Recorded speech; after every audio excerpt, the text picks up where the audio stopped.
China y la guerra del opio. Un ensayo de Roberto Celaya Figueroa, doctora Dina Ivonne Valdés, maestra Beatriz Ochoa Silva. Introducción. Las relaciones entre las naciones tienden por lo general a ser difíciles por los diferentes intereses y las variantes que pueden darse en los aspectos culturales, políticos y sociológicos, lo cual conlleva en ocasiones a conflictos entre las partes, partiendo del hecho de que como seres humanos podemos aprender de la experiencia ajena, aunque hay quienes sostienen que nadie experimenta en cabeza ajena. Un análisis histórico de las relaciones entre las naciones puede llevarnos a identificar patrones de comportamiento, conflictos de intereses y soluciones a problemas. Frederick Wakeman Jr., a través del análisis histórico de ACE en The Canton Trade and the Opium War, nos lleva a contemplar los antecedentes que originaron la guerra del opio en la China a mediados del siglo XIX, el desarrollo de la misma y los resultados del conflicto. De igual forma, podemos contemplar que se corroboran en forma empírica algunos supuestos sobre los que basamos las relaciones actuales entre las naciones. Lo negativo de la existencia de monopolios, el hecho de que las prohibiciones solo generan mafias, corrupción y crímenes, y la desconfianza en el trato con naciones desarrolladas por su historial imperialista. Características comerciales imperantes. La manera en que se daba el comercio en la época previa a la guerra del opio era de subordinación. En primer lugar, a los monopolios chinos, Cojón, y en segundo lugar, a los Kogong establecidos en Cantón, Jopo, centro de contacto comercial de China con el mundo. También por la época existía en Cantón un comité de la East India Company, el cual era un monopolio inglés que aglutinaba todo el comercio con Inglaterra. Supuestamente los funcionarios imperiales de la dinastía Qing, establecidos en Cantón, debían realizar sus actividades regidos por las razones de Estado, establecidas según en realidad el interés del emperador en Cantón se basaba en que era una fuente importante de ganancias personales. De hecho, el desempeño de los funcionarios en Cantón se evaluaban en función de su capacidad para proveer de estos flujos financieros hacia la corte imperial. Los flujos financieros de los Kogong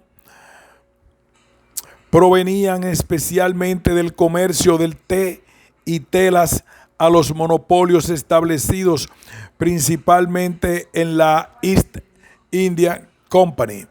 Por aquel entonces China era autosuficiente y tenía un balance comercial positivo en sus relaciones con el exterior. En este entonces China exportaba a través de la EIC un importe de 7 millones, mientras que importaba 3.5 millones. Lo que vino a destruir ese balance positivo fue la creciente corrupción de los superintendentes Qing, la creciente inestabilidad de los monopolios ingleses y chinos y el incremento en el comercio del opio. Corrupción y el grupo Conso. Si consideramos los datos anteriores, llegaremos a la conclusión de que las ganancias del emperador eran un detrimento de las finanzas públicas del imperio. Si a esto le sumamos la corrupción que se desarrolló en Cantón, no podemos menos que esperar el surgimiento de problemas. Uno de ellos fue el surgimiento de una fraternidad o grupo conocido como Conso, que buscaba aglutinar a los Cojón con la finalidad de autoprotegerse, algo así como una mafia dentro de la organización. Cada comerciante debía aportar el 10% de sus ganancias para pagar las extorsiones de los oficiales. El establecimiento de esta mafia fue la última fase del control comercial en Cantón y el inicio de su caída. Los eventos valorativos que se pueden considerar son la creciente corrupción de oficiales que comenzó a darse, el tráfico de armas y el incumplimiento de los impuestos locales. Para ese entonces ya había grupos que se rebelaban con la situación que comenzaba a darse en la región.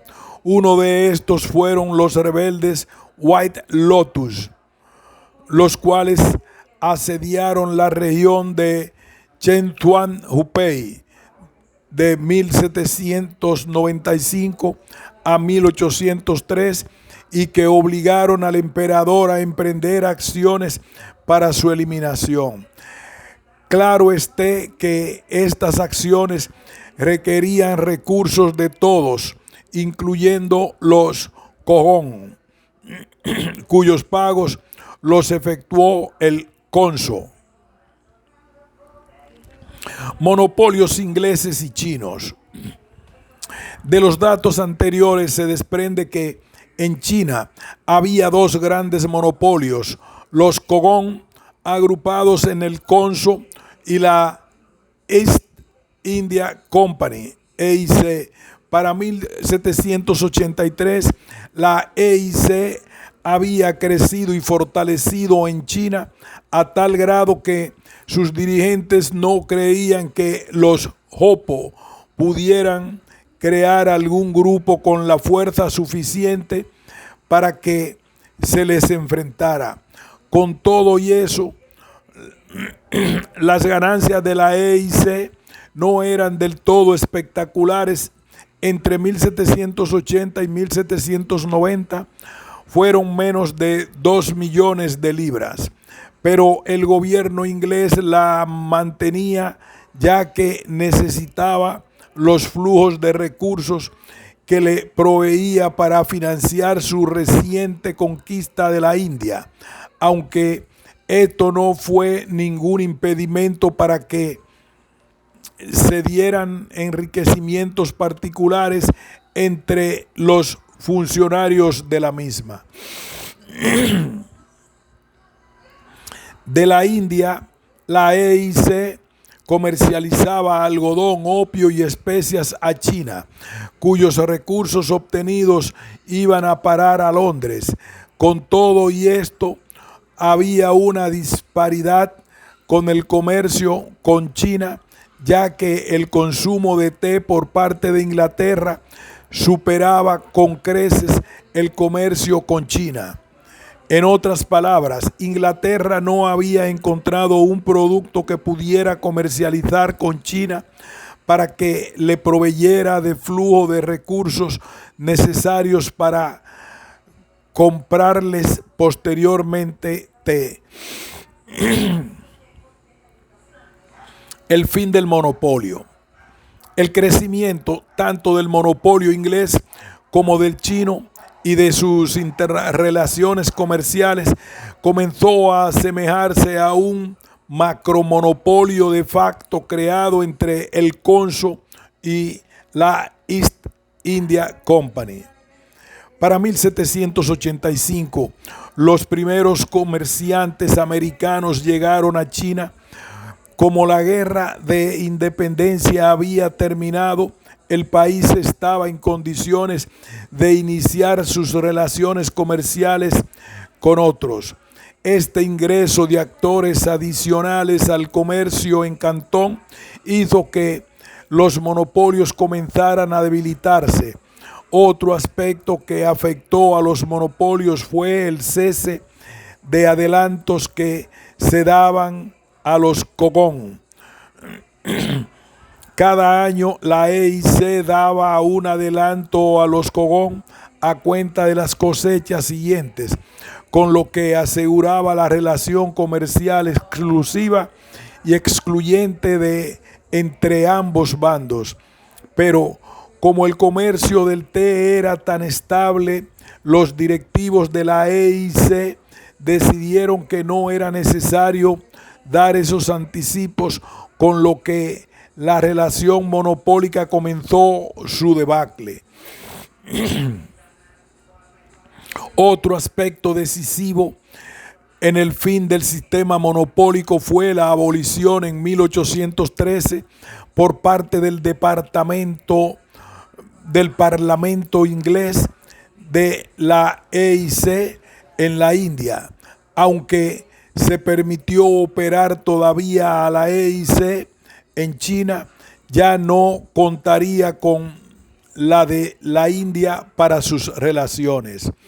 El comercio de opio. Podríamos considerar que el comercio de opio se expandió accidentalmente. Como vimos anteriormente, la EIC en la India exportaba especias, algodón y opio a China, fluyendo luego los recursos de estas transacciones a Inglaterra, pero para 1827-1828 una depresión mundial afectó el crecimiento y comercio de la India, con lo que este país se enfocó en el comercio de opio con China. El opio había sido utilizado en China en forma medicinal desde el período Tang, y aunque había sido prohibida su importación, en 1729 continuó fluyendo hacia China en pequeñas cantidades. Para 1773 la EIC decidió crear su propio monopolio del opio desde la India, compitiendo con el que se comercializaba desde Portugal.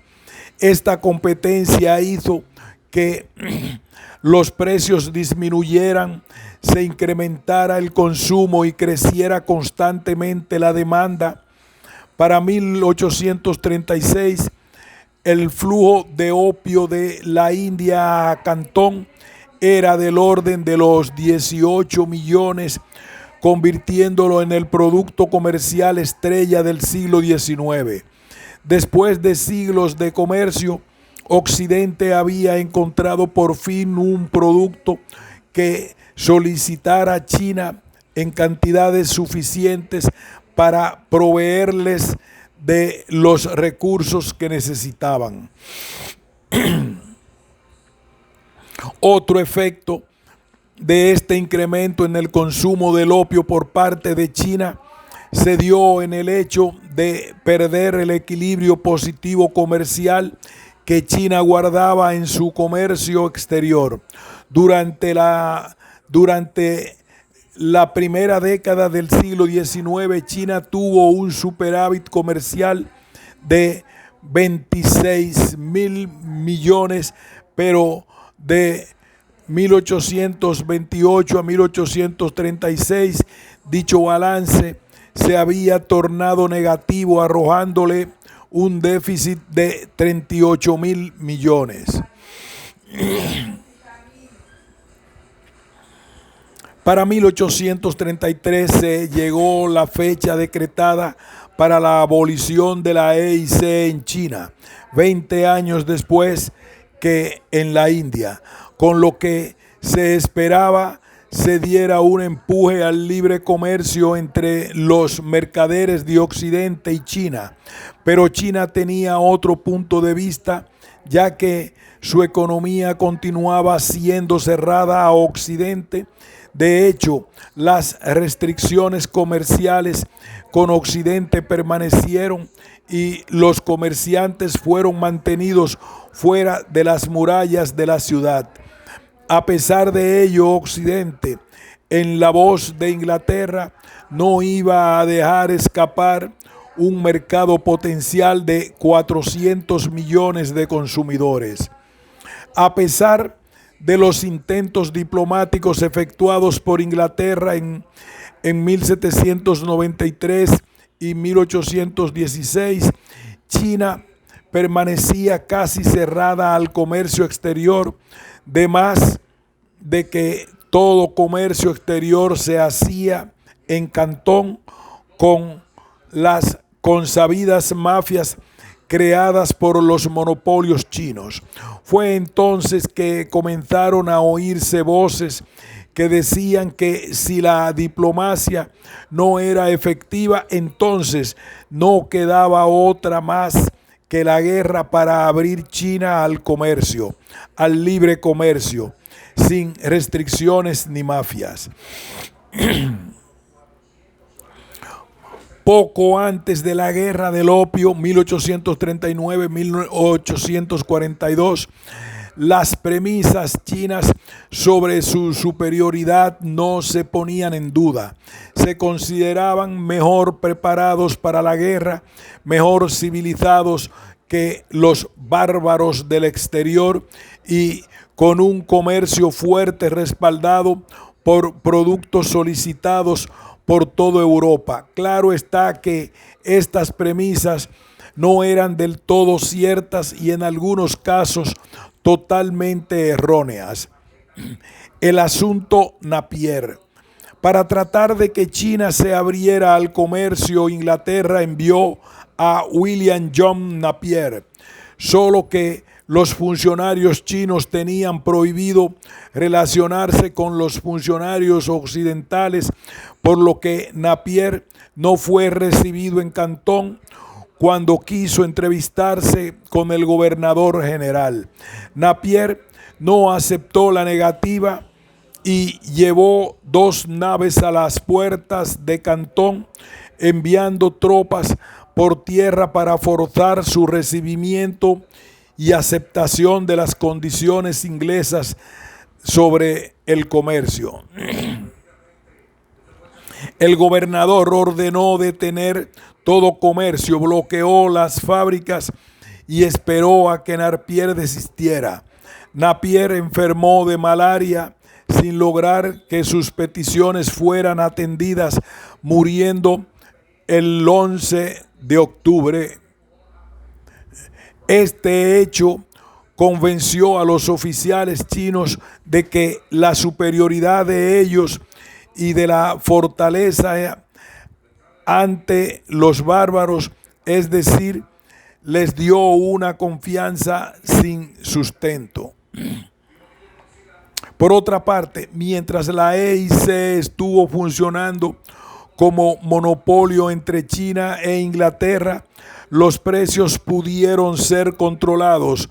Ahora, con la eliminación de la EIC, comenzó un proceso de inflación en los productos chinos. Lo anterior se utilizó como un argumento más para presionar a Londres en cuanto a forzar a China a abrirse al comercio exterior. Inglaterra nombró a Charles Eliot para ir a China con la comisión de encontrar una solución al conflicto. Elliot llegó a China en 1838 y aunque no tenía instrucciones precisas, esperaba que el poderío naval que desplegaba hiciera reconsiderar a los chinos en sus actitudes. Cuando los funcionarios chinos vieron eso, enviaron una comitiva a disculparse con Elliot, con el cual éste creyó que los chinos habían cambiado de postura. Elliot regresó creyendo que había conseguido lo que Inglaterra esperaba de él, cuando en realidad China no cambió un ápice su actitud en lo referente al comercio. El debate acerca del opio. Por los años de 1836, alrededor de 1820 toneladas de opio entraban a China cada año. La adición se incrementaba cada vez más y más. Algunos cálculos estimaban que había alrededor de unos 12 millones de adictos en China.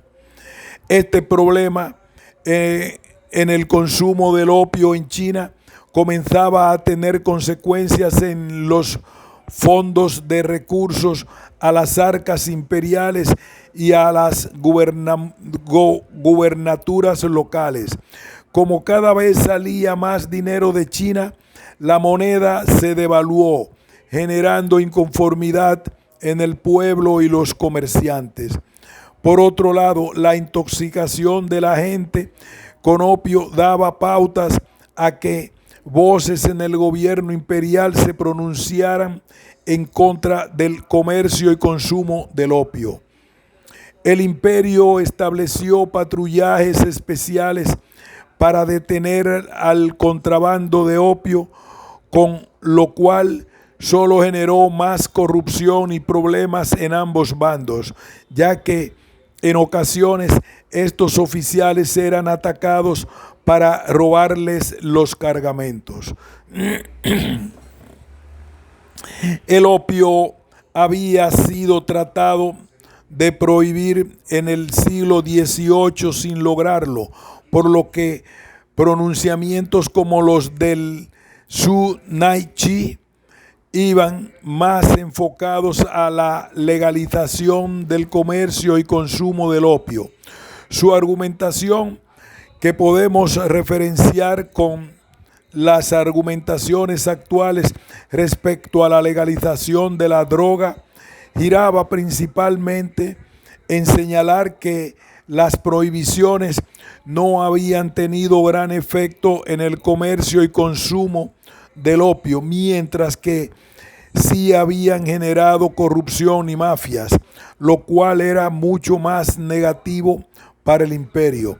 Por otro lado, estaban los que se pronunciaban por continuar con la prohibición en cuanto al comercio y consumo del opio.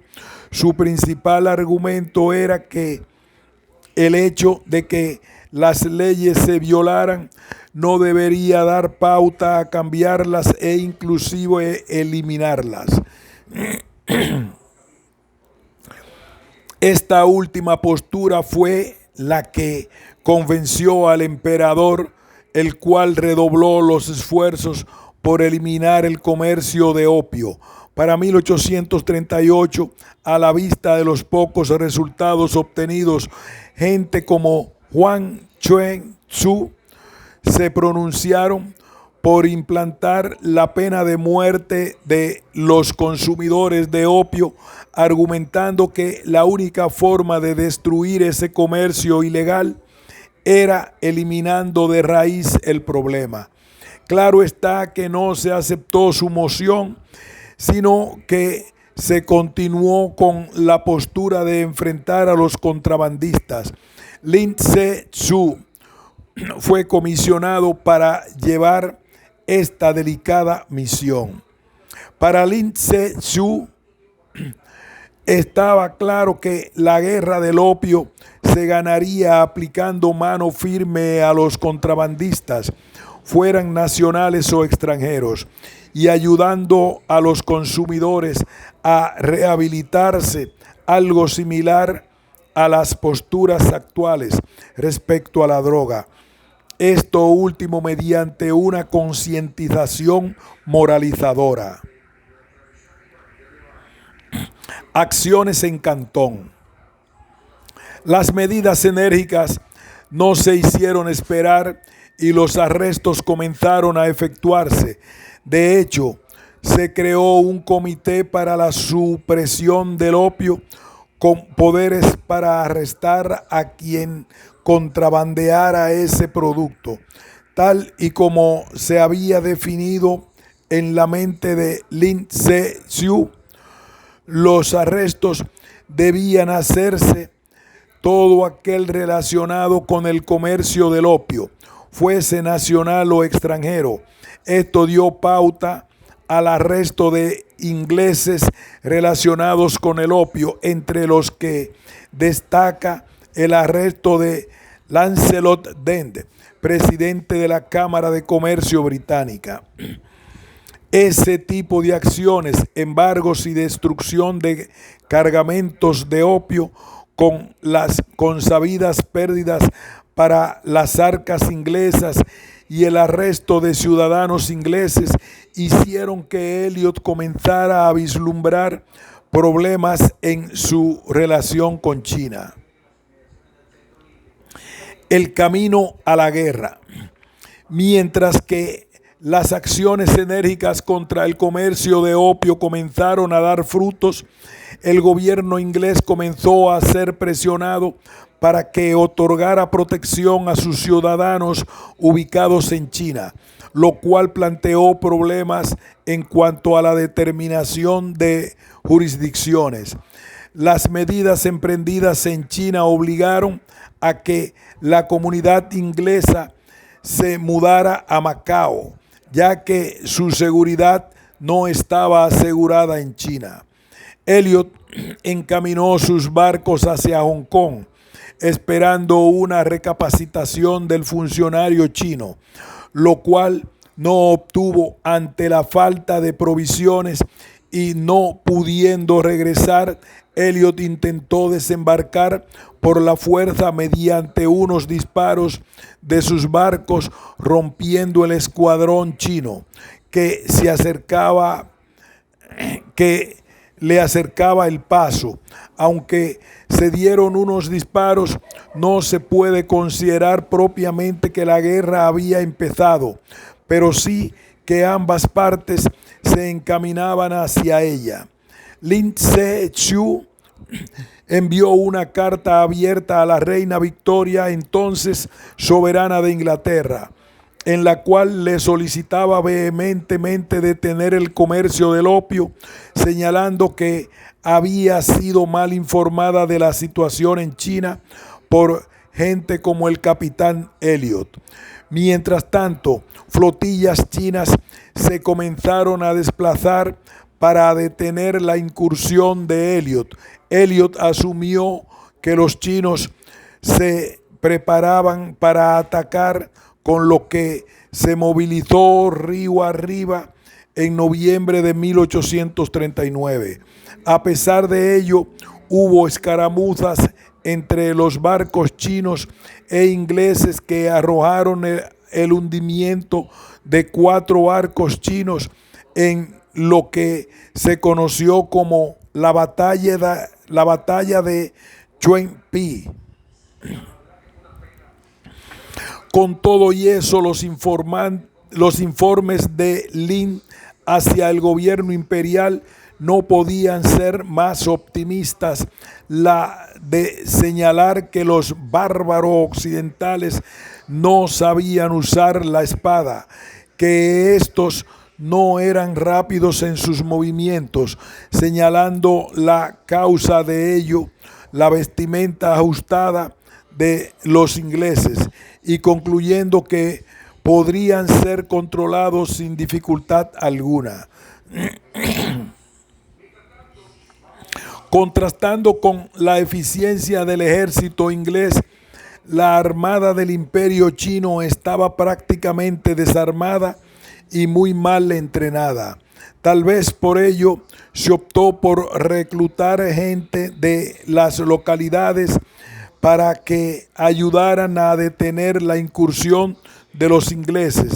Claro está que esta medida no fue del todo positiva, ya que dentro de los reclutados estaban bandidos, contrabandistas y asaltantes rurales. Mientras que los chinos no establecían propiamente un plan a seguir en caso de confrontación y se veía el desorden imperante en sus fuerzas, el capitán Elliot instaba a Londres de tomar medidas enérgicas para legalizar el comercio de opio y quitar a Lin del poder. Hay que aclarar que así como había voces en Londres que estaban a favor de la guerra con China para imponer por la fuerza el comercio de opio, había otros que no estaban de acuerdo con ello. Es un hecho interesante el que las resoluciones antiguerra que se debatieron en el Parlamento inglés no fueron aprobadas por tan solo 5 votos. La guerra. El inicio formal de la guerra del opio se dio de junio de 1840 a enero de 1841. La estrategia inglesa era pasar Cantón y, moviéndose al norte, tomar la isla Chusan, enviando entonces una nota al emperador con las condiciones inglesas. Para junio 21, 16 buques de guerra partieron de Macao, llegando para julio 5 a Chusan. Contrariamente a lo que esperaba el gobierno de la isla, de que los barcos venían a hacer comercio, se solicitó que se rindiera en el acto. Como los chinos no aceptaron esto, la isla fue bombardeada por 9 minutos, después de lo cual las tropas pudieron tomar la ciudad sin problema alguno. Ante esto, el emperador comenzó a pensar que los ingleses muy bien podrían tomar Pekín, y con la carta que recibió vía Elliot orilló a que se determinara a remover a Lin de su puesto e iniciar pláticas con los ingleses. Lin dejó Cantón en mayo 3 de 1841 y fue exiliado a Ili, cerca de Rusia, aunque para 1845 fue llamado de nuevo a servir en el imperio, muriendo naturalmente 5 años después. Chin San fue quien reemplazó a Lin Se-tzu. Aun cuando se iniciaron las pláticas, los requerimientos ingleses eran por demás inaceptables para el gobierno chino, como el de ceder una isla completa a Inglaterra, abrir más puertos y pagar indemnizaciones por las pérdidas dadas en el comercio del opio. A estas alturas había un nuevo debate en Pekín. Aquellos que se pronunciaban por exterminar a los ingleses y los que buscaban llegar a un acuerdo con ellos. Mientras tanto, Elliot continuaba avanzando, llegando el 7 de enero de 1841 a estar a las puertas de Cantón. Chi Chan, tratando de evitar una masacre, firmó el acuerdo de Chuen Pei el 20 de enero, donde China se comprometía a ceder Hong Kong a los ingleses, así como otorgar una indemnización de 6 millones, estableciendo las bases de una relación directa y equitativa entre funcionarios ingleses y chinos. Desafortunadamente, ningún gobernante chino aceptó los términos del acuerdo. El emperador chino ordenó reforzar Cantón y puso a su sobrino Yi Chang como cabeza de la Armada de Exterminación para acabar con el enemigo. Qin Zhang fue depuesto y sacado de Cantón, encadenado el 13 de marzo. La caída de Cantón. El 21 de mayo de 1841 se inició la campaña de exterminio de los enemigos de China, con nefastas consecuencias para las tropas imperiales, ya que la armada inglesa hundió 71 barcos chinos, haciendo que estos perdieran la batalla, quedando Cantón a merced de las armas inglesas. Ante esto, el gobierno de Cantón firmó de nuevo un acuerdo con las mismas cláusulas anteriormente citadas, a cambio de que Cantón no fuera destruida. Este triunfo inglés tuvo efectos sociales y políticos enormes en China, ya que comenzó a generar un odio xenofóbico hacia los extranjeros, sobre todo los ingleses, y un incremento en los disturbios internos. Después de todo, China no era la ciudad celestial, ni el emperador tenía la fuerza suficiente para controlar el país. La fase final de la guerra. Si bien se habían firmado los acuerdos, las hostilidades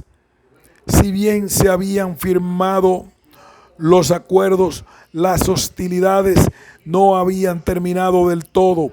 Con 50 barcos de guerra, los ingleses tomaron la isla de Chusan, planeando tomar el puerto cercano de Ningpo, con lo que controlarían totalmente la costa Zhenjiang. El avance de las tropas inglesas no fue detenido, logrando estas la captura de 4 ciudades, aunque los oficiales chinos mentían constantemente acerca de sus derrotas ante la corte, errores ocasionados en ocasiones por las diferencias de lenguaje en la China, ya que había lenguas autóctonas, lo cual ocasionaron, por ejemplo, que se atacara a los ingleses solo armados con cuchillos, mientras que estos traían armas de fuego. Al mismo tiempo, las tropas chinas habían comenzado a levantarse de sus derrotas y nunca como antes estuvieron en posibilidad de pelear con los ingleses como cuando se enfrentaron en Shanghái. El problema, por irónico que pudiera parecer, era que las tropas chinas estaban totalmente indispuestas, ya que se la había pasado fumando opio poco antes de la batalla. Esto marcó el fin de la ofensiva china. Los tratados de Nankín. Las principales fallas en la contraofensiva china hicieron que la corte dejara de lado la postura guerrera defensiva, depusiera a los funcionarios que la habían apoyado e iniciara conversaciones con Inglaterra. Qin fue la persona encargada de para